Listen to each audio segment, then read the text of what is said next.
the need for young people to go on mission trips.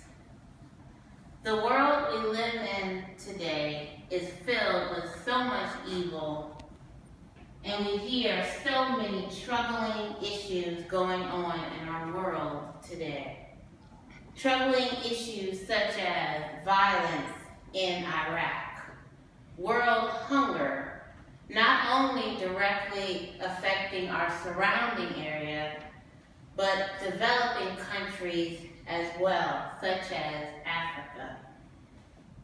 Other global issues going on that may not affect us directly is health epidemics such as AIDS or Ebola, where medicine is not readily available.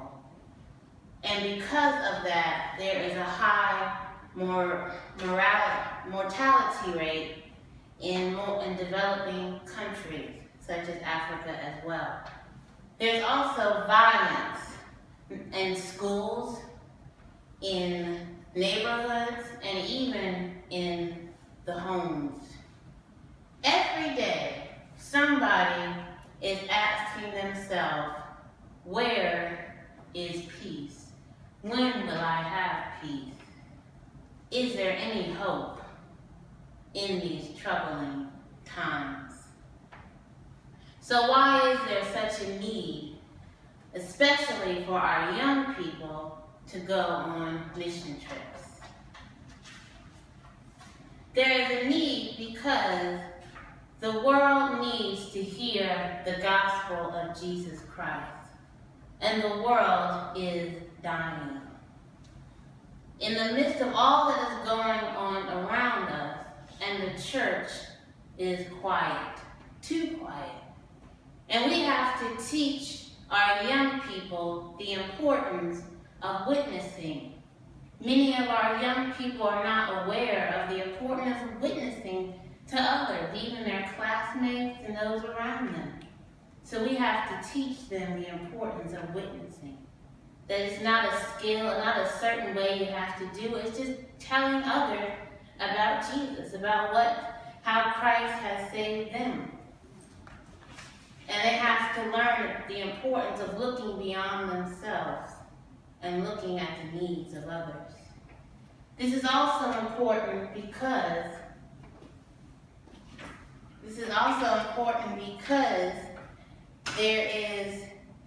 the gospel is not readily available in every country. Just because we have access to Bibles and to literature that we can read, it's not always available to everywhere, to everybody.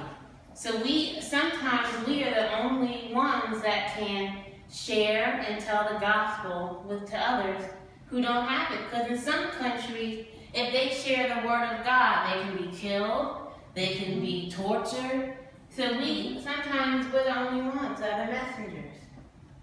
And the second reason there's a need, because there's the social media and worldly distractions in the world today that are taking over our young people's focus. According to research by John MacArthur, Americans spend 906 million hours per month using social media.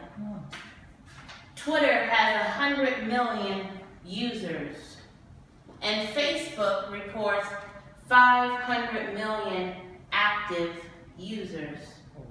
Social media and worldly distractions cause us to waste time and get distracted from what we need to be doing and focusing on what God would have us to do. And there's nothing wrong with social media, let me say that. But if we're not careful, it can cause us to focus too much on ourselves and not focus on God.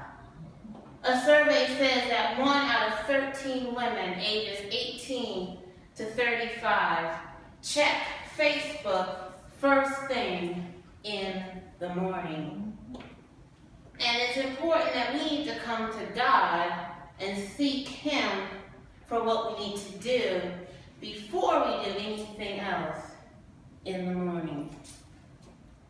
So what's the plan of action? So what are the steps we need to take to get young people on mission-oriented and not worldly focused?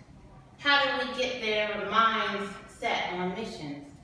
First, we need to educate our youth about mission trips. What can we tell them about the benefits of mission trips? According to Simply on Missions, it encourages teenagers to be salt and light, to share their faith with others around them, around the world.